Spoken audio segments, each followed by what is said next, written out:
Hey mga bros, after 6 years, eto pong si C-Stand in-announce na niya ang kanyang retirement sa PBA. Kinumpirma ito ng team governor ng Terra Firma Jeep na si Bobby Rosales na ito nga si C-Stand ay ayaw na nga bumalik sa Terra Firma. Yun pala, nagretiro na. Sinabi pa nga ni team governor dito ni si Bobby Rosales na anong gagawin natin? Kahit anong pilit mo, kung ayaw nang maglaro. At yun nga, sabi nga nila, kung gusto, may paraan. Kung ayaw, may dahilan. Yan nga yung mga sinasabi nila dito kay C-Stand. Sa edad naman ni Stone Hardinger, sa edad niyang 35 years old mga kabrods, medyo valid naman yung reason na yon na yun, magretiro na siya. 35 na rin. May edad na rin kahit papano, kaya siguro nagretiro etong si Stone Hardinger. Ito nga, yung epekto nga daw ng pagkawala ni Stone Hardinger sa Ginebra. Hindi na nga maganda yung mga nilalaro neto pagkatapos niyang mawala sa Ginebra at yun, heartbreaking news yun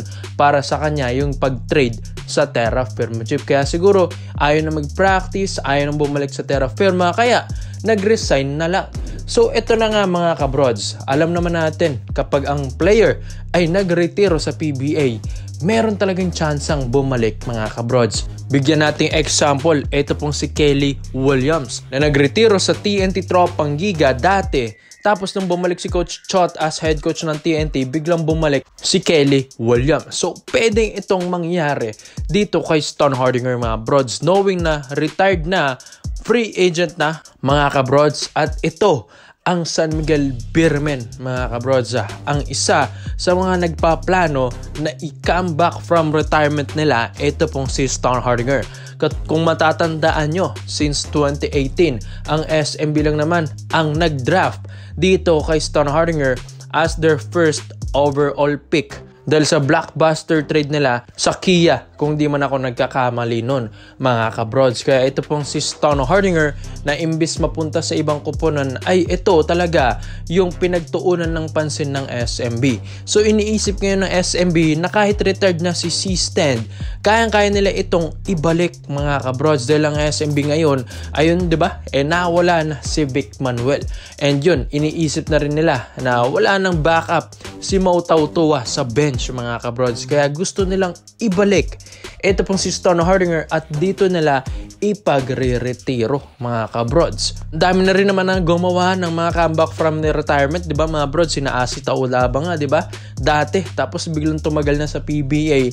Pati itong si Kelly Williams na binigyan natin ng example kanina mga kabrods. Kaya ito pong kay C-Stand ay hindi naman malabo na makabalik ulit ito ng PBA dahil SMB ang nagpa-draft sa kanya. Malaking respeto niya at may chance pa itong magkampiyon ulit kahit papano. Sa edad niyang 35 years old mga brods, ang dami pang papahirapan ni Stone Hardinger. Siguro nga yung kanyang desisyon lang ay hindi talaga maayos mga brods, kaya ito nagretiro na. Siguro nga kailangan niyang mag-focus muna sa kanyang family or gusto muna niyang magpahinga sa basketball.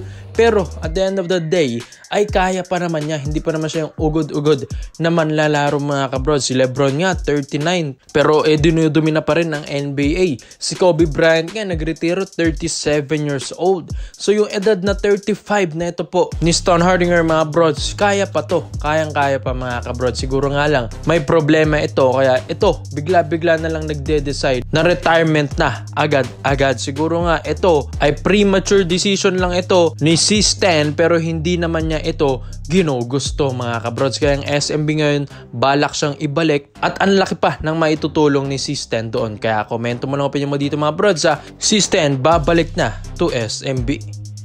So dito naman po tayo sa kabalang balita naman natin mga kabrods. Sa balitaan nyo na rin ba, ito pong kay Kit Jimenez. Yes, kasabay ito ni Terence Romeo na inalis na ng San Miguel Beermen. So ito pong si Kit Jimenez officially na unrestricted free agent din siya mga kabrods. Ang 5'11" point guard na bench ng SMB ay mga kabrods pwede nang kunin ito ng kahit anong koponan sa PBA. At isa pa dito mga kabrods, hindi naman kasi basta-bastang bench lang itong si Kit Jimenez. Hindi ko nga alam bakit hindi ito ginagamit ng SMB, knowing na may potential naman ito na gumawa from the bench mga kabrods, or hugot player nila. There's sa mga clips ng SMB na pinapanood ko rin ng mga trainings ng SMB mga kabrods, mga training camps nila, kayang-kaya ni Kit Jimenez na makipagsabayan sa mga veterano ng SMB. Hindi lang kasi basta-bastang dribble lang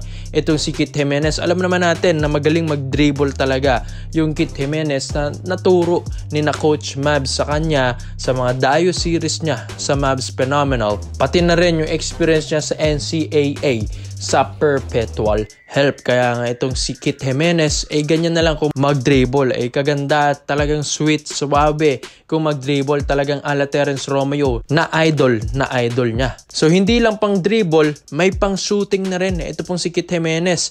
Maski nga sa MPBL, hindi lang naman shooting yan, may passing pa, may steals, may rebounds, may blocks mga kabrods, di ba? Siya lang naman yung gumawa ng quadruple double in history sa Pilipinas na nakagawa niyan sa isang liga mga kabroad. So magaling itong si Kit Jimenez, hindi lang talaga nabibigyan ng magandang playing time sa Beermen. So ito na nga mga kabroads, nabanggit natin yung Perpetual Help.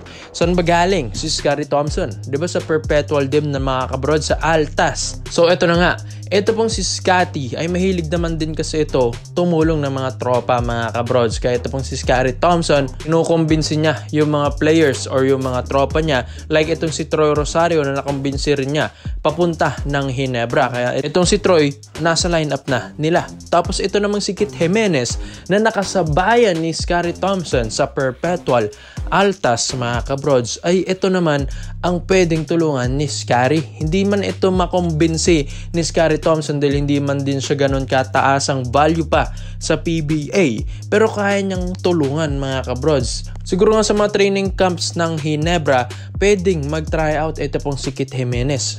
Mga kabroads, di naman sa hype natin si Kit Jimenez, pero may potential kasi yung player na ito. Isa pa dito, si General L.A. Tenorio, hindi na rin bumabata mga kabroads. Ilang years na lang magre-retiro at pwede maging mga assistant coach dito ni Coach Tim Cone sa Ginebra. Kaya ito, kailangan din nilang humanap ng mga point guards na pwedeng pumalit sa slot ni L.A. Tenorio. So iniisip rin nila na ito pong si 5'11" Kit Jimenez ay pwedeng bumack up na point guard dito ni Scottie Thompson and RJ Abarrientos. Mabilis si Kit Jimenez, mataas tumalon, may shooting, may passing, magandang court vision, magaling na point guard ito mga broads. Ang kailangan lang talaga niya, playing time. So ito nga si Coach Tim Cone, alam naman natin na maganda ang kanyang sistema, talagang bibigyan ka ng opportunity na ito mga kabroads. Kaya malay natin, baka mailabas ni Coach Tim ito pong laro ni Kit Jimenez sa PBA kung sakali man. Kaya siguro ito pong pag-alis ni Kit Jimenez sa SMB na inalis sila ni Romeo, baka ito pa yung chance na magka-break ito sa PBA kung saan mapunta ng Barangay Ginebra San Miguel pa. So titignan natin mga kabroads, malay natin magka-interest talaga ang Ginebra dito. At isa pa, may potential naman talaga si Kit Jimenez. Kaya komento mo na opinion mo dito mga broads at isa natin yan. Salamat po sa panonood mga broads. This is our updated highlight. Yun lang. I'm out.